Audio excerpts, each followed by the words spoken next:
We are auctioning here a Wicks 5-speed bench pillar drill press. So you can see it's a Wicks there.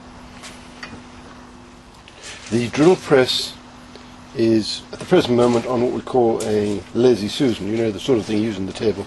So if you see it rocking around, it's not the drill press that has bad fittings on it, it's just that it is in actual fact sitting on a lazy Susan. And the reason for this is I'm just wanting to show you a full circuit of the drill press so you can see it. You see it hasn't been chipped, broken, smashed or whatever. I'll show it with the other side, so that's the front again, and that is the other side. The reason I have to do that is because the wire keeps on getting wrapped around. So there we are. You can see it's a fairly substantial motor. The drill press manual, there we are, there's its manual, 5-speed bench pillar drill manual, instruction manual in other words, you can see that. Number one on the list of things that they show you in the manual is the motor. I'll spin the whole thing around so you can see that. There's the motor there. As you can see it's a pretty substantial motor. And I'm going to give you some details on that motor right now. So there it is there. Specifications on it. Its rated voltage is 230 volt with 50 Hertz.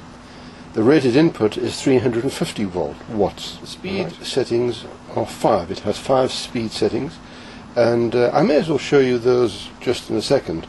And the revolutions per minute, that's with no load, is 600 then to 2600. And the reason why of course you've got that variance is the fact that although the motor doesn't change its speed, the speed settings will. So I'll just stop this there and I'll just show you the how you do this.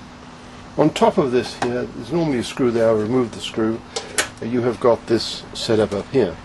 Now what I'm going to have to do is move my camera a little bit closer so you can see. I'm just going to switch it off. On top here you can see 2 spindles with, as you can see, it's got 1, 2, 3, 4, 5 settings. You've got a spindle going the other way, 1, 2, 3, 4, 5 settings. Alright, so that's how you get to between the two is this belt. This is your motor end and that is your spindle end. Right? By the way, the one little bit of maintenance you do have to do, you put some grease that hole there and there's another oil holing there. Right?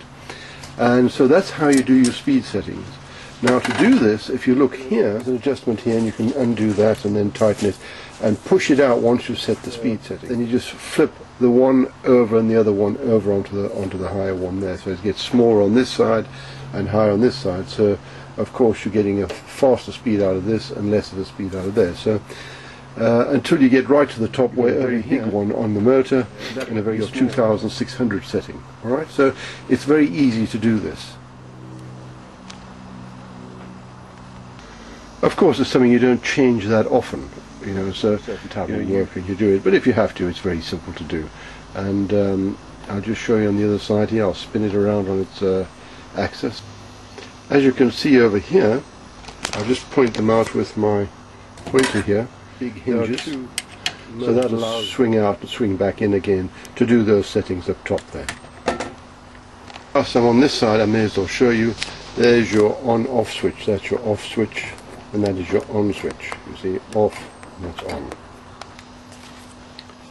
This is what they call the plunge handle, these here, and it allows you to just move it down, chuck down as far as you want it to go. See, I'll just show you that on the chuck itself. So that is the action of the plunge handle. It moves the chuck down onto what you're wanting to drill, onto this table here. You see. Incidentally, there is a cover here to protect your eyes, and that's quite handy. And there is adjustments on the side here, so you can actually even move it down, complete cover from anything else, so it doesn't get in your eyes. So that is quite a nice feature. It is still there. It just spins up like that out the way. As you can see here, there is a sort of a screw assembly here attached to the chuck. Now this here allows you to set it to any depth that you want. So if you only want to go to a certain depth on every hole, then that's it. You just lock it. And then you've got, as you can see on the front here, you actually have a sort of a setting, so you'll always go down to that point. I don't know whether you can see that, but there you can see this thing moving up and down, and that that there is, you can see it probably just on the blackness there, moving up and down. That is a pointer, and that points to a whole lot of figures from 0 down to 50. That's your 50mm adjustment on the chuck up and down. All right. So there we are. That is any point you want to, or just move those down if you want to. There's two on there because one acts as a lock. You see, you can probably see the two there. So one, if you want to lock it at that point, just bring the other one down on top of it, and then that locks it, so it was a constant setting all the time. This is your work table assembly, and on the back here, I'll demonstrate to you, you've got a sort of a fitting it off and tighten it up at the height you want it to be. And of course the other thing which is nice about this is that this table is fully adjustable to either side, as you can see. And then when you've locked it, got it the right hand, all you do is lock that in position. If that's the right angle you want to do, or that's the right angle, all you've got to do is then lock it into position, and that's it. And then it's in position, and that's what you can work at. There it is locked and returned to 0 degrees now, completely flat. Except, of course, don't forget, I keep on telling you, the reason I was moving around is because it's on this lazy Susan, so I can demonstrate various things. Should you wish to move the whole head at any stage, that is very simple. At the present, this head is locked in position. Once again, it's moving because it's on this lazy Susan. Now, should you wish to move the head around, all you've got to do is use an Allen key, insert it in these two, and just loosen them off, and then the head will move where you put it. If you want to work away from back, whatever you want to do, that is how adjustment that is. And then when you finish that, all you've got to do is put it, and then tighten up the screws again so that it is locked in position. And of course, that's a very simple thing to do. This, of course, is the base here, which normally would be bolted down solidly so it wouldn't move, and down here. Over there, of course, are the fittings where you can put vices or whatever other sort of clamps you want to put in. And so there we are. We've got a very, incidentally, a user vice there. Of course, it's very simple to get rid of that work table. Do that, and right the round back. Now you can go right down here to the vices that you place down here to work on. So this is a fully functional, adaptable piece of equipment, ideal for, you know, quite a lot of different types of work. It isn't a big piece of equipment. It's got plenty of power. I've never had it sort of fail me at all. Actually, it's hardly been used since we've had it.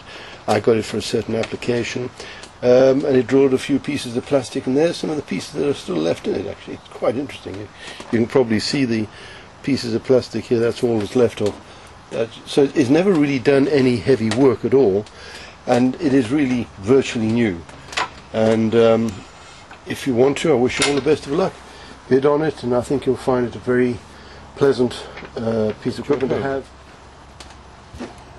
Oh, one last thing. I must actually demonstrate to you, which is what it's all about, isn't it? It does work. All you do is you push the start button here. There's the old switch there. I showed it to you earlier. Push that, and there we are. It's working. And of course, then you just move this up and down. The punch on. There we are.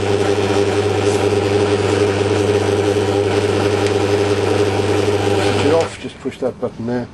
Thank you very much for watching, and I hope that you win the auction. Well, this is a great piece of equipment. By the way, we do live in Camberley in Surrey, which is GU15 2DF. If you're within us, you pick it up, because we're quite near Junction 4 on the M3, so it's very easy to get here. But of course I could carry it, but we haven't given you a price on that. All right.